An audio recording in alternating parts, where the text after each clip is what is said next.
बोलिए पुरुषोत्तम भगवान की जय। आज हम पुरुषोत्तम मास के 23वें दिवस की कथा का श्रवण करेंगे। जय श्री कृष्णा। महाराज रंधनवा ने महर्षि वाल्मीकि जी से विनय पूर्वक कहा, हे मुनि श्रेष्ठ, पुरुषोत्तम मास में दीपदान का क्या फल है, मुझे बतलाने की कृपा कीजिए। महर्षि वाल्मीकि जी बोले, हे राजन, दीपदान की इस पाप नाशनी कथा को सुनने से 5 प्रकार के पाप दूर हो जाते हैं, अतः आप इसे ध्यानपूर्वक श्रवण कीजिए। सौभाग्य नगर में सत्यवक्ता, अत्यंत बुद्धिमान और पराक्रमी चित्रबाहु नाम के एक प्रसिद्ध राजा हुए हैं। वह राजा सहनशील, सब धर्मों के जानने वाले, शीलवान, रूपवान, दयालु, ब्राह्मण भक्त, भगवत चरित्र सुनने वाले, अपनी स्त्री से प्रेम करने वाले, पुत्रवान, हाथी, घोड़ा, रथ एवं पैदल सेना वाले तथा धन धान्य से युक्त थे। वह श्री कृष्ण के अतिरिक्त अन्य किसी भी देवता को नहीं मानते थे। एक दिन चित्रबाहु ने दूर से आते हुए मुनि श्रेष्ठ अगस्त्य जी को देखा। राजा ने दंडवत प्रणाम करके उनका विधि पूर्वक पूजन अर्चन किया। महर्षि अगस्त्य जी को पूरी श्रद्धा और प्रेम सहित आसन पर बैठाने और पूजन करने के पश्चात राजा चित्रबाहु ने विनय पूर्वक महर्षि अगस्त्य जी से कहा, हे मुनि श्रेष्ठ, आज मेरा जन्म, जीवन, राज्य और महल आदि सभी के सभी धन्य हो गए हैं। जो भगवान श्री कृष्ण के सच्चे सेवक आप मेरे घर पधारे हैं। तारों की चमक तभी तक है जब तक सूर्योदय उदय नहीं होता। इसी प्रकार अन्य ब्राह्मण तभी तक पूजनीय हैं जब तक वैष्णव ब्राह्मण नहीं आ जाते।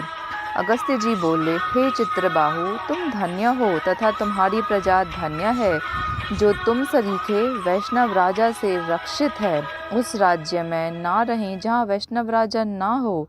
सूने वन में रहना अच्छा है, किंतु अवैष्णव राज्य में रहना अच्छा नहीं माना जाता है, भले ही आदमी उसे अच्छा कहते हैं। जो श्री कृष्ण के चरण का आश्रयी हो, उसके ही राज्य में प्रजाजन सुखी रहती है। हे राजन, आज मेरे नेत्र सफल हुए जो तुमको देखा, और वाणी सफल हुई जो तुम्हारे साथ बातचीत की। इस राज्य का आप पालन कीजिए, यह मेरी आज्ञा है। अब मैं जाता हूँ। श्री नारायण जी आगे बोले। इस प्रकार कहकर जो अगस्त्य ऋषि जाने को तत्पर होने लगे, तब राजा चित्रबाहु की ईश्वर भक्त और पतिव्रता रानी चंद्रकला ने आकर उन्हें भक्ति पूर्वक प्रणाम किया। अगस्त्य जी बोले, अटल सौभाग्यवती रहो और भगवान श्री कृष्ण भक्ति तथा पति सेवा में तुम्हारी प्रीति इसी प्रकार बनी रहे।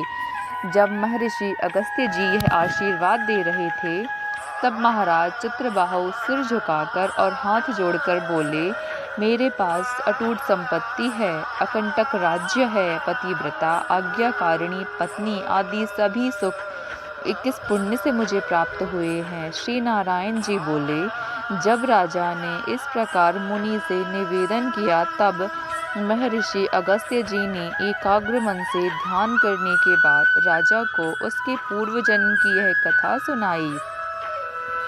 महर्षि अगस्त्य जी ने राजा से कहा, हे राजन, मैंने तुम्हारे पूर्व जन्म का सब चरित्र जान लिया है। वह सब इतिहास आज मैं तुमसे कहता हूँ, उसे ध्यानपूर्वक श्रवण करो।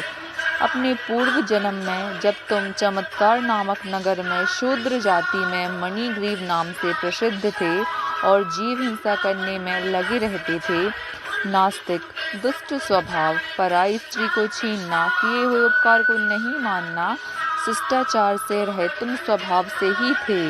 इस समय जो तुम्हारी नारी है, यही पूर्व जन्म में मन, वचन और कर्म से पति परायणा तुम्हारी स्त्री थी। पाप कर्म के कारण तुम्हें भाई बांधवों ने जाति से निकाल दिया था। राजा ने भी तुम्हारी अपराधों के कारण तुम्हारा सारा धन छीन लिया था, और जो बाकी का धन बचा हुआ था वह जाति के भाइयों ने छीन लिया था। इस प्रकार धन नष्ट होने पर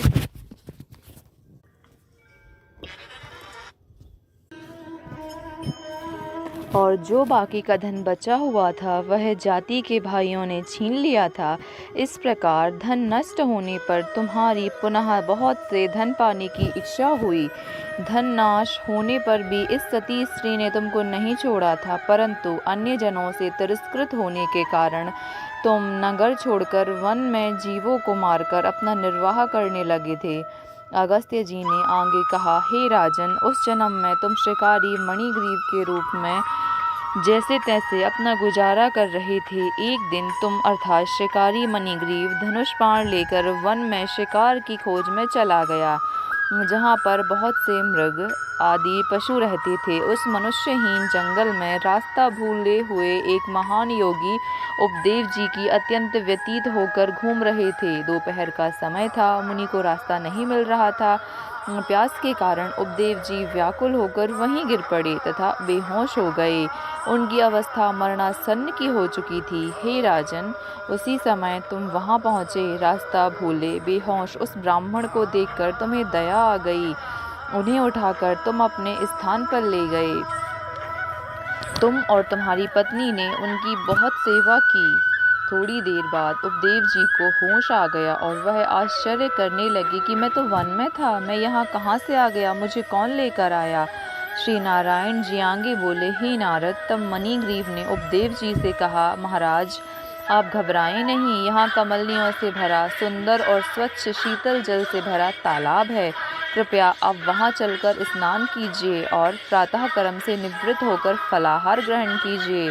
उसके पश्चात जल ग्रहण कीजिए और उसके पश्चात सुखपूर्वक विश्राम कीजिए। उपदेव जी ब्राह्मण होश में आने के पश्चात मणिग्रीव की बात सुनते हुए प्यास लगने के कारण उठे। तब मणिग्रीव ने उनको सहारा देने के लिए भुजा पकड़ ली। उसी के सहारे वह ब्राह्मण तालाब पर पहुँचे और किनारे पर पुनः विश्राम करने लगे। तालाब के किनारे बट वृक्ष की छाया में विश्राम के बाद स्नान कर नित्य कर्म कर वासुदेव भगवान के पूजन में लग गए। उसके पश्चात देवता तथा पितृ तर्पण किया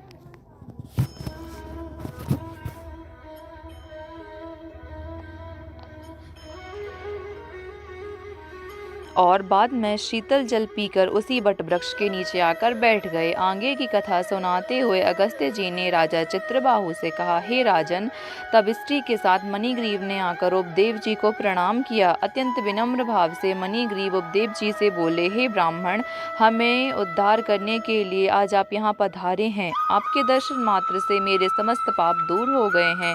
यह कहकर मणिग्रीव अपनी स्त्री से बोला, अरे सुंदरी, पके हुए जो आम आदि के फल हैं वह शीघ्र लेकर आओ, देर न करना, और जो भी अन्य फल हो वह भी ले आना।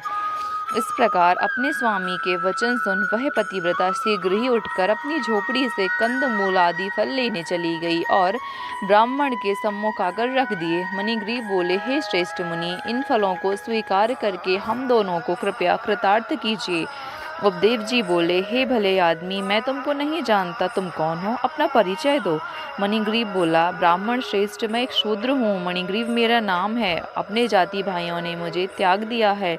इस प्रकार के वचन सुनकर ब्राह्मण को ने फलाहार ग्रहण किया। उस समय मणिग्रीव तथा उसकी पत्नी भांति भांति से उनकी सेवा कर रहे थे। जब जलपान करके उपदेव जी सुखपूर्वक बैठ गए, तब मणिग्रीव ने उनके चरण गोद में रखकर दबाए तथा उनकी पत्नी ने उनकी हवा करना प्रारंभ कर दिया। मणिग्रीव जी बोले, हे मुनि श्रेष्ठ, इस भयंकर निर्जन वन में जहाँ हिंसक जीव विचरण कर रहे हैं तथा जल भी प्राप्त नहीं होता है, आप यहाँ पर कैसे पधारे हैं? आपका यहाँ पर कैसे आगमन हुआ है? उपदेव जी बोले, हे महाभाग, मैं ब्राह्मण हूँ। मैं प्रयागराज जा रहा था, किंतु इस दारुण वन में आकर मैं रास्ता भटक गया। मुझे रास्ता नहीं मिल रहा था। मैं बहुत थक भी गया था और मुझे बहुत जोर से प्यास लग रही थी और मैं मरणासन्न हो गया था, अर्थात मरने की स्थिति में पहुँच गया था। तभी तुमने मुझे जीवन दान दिया है। हे मणिग्रीव, तुम दोनों स्त्री पुरुष ने इस घोर वन में वास क्यों लिया है? वह कौन सी बात है जिसके कारण तुम इस घोर वन में निवास कर रहे हो?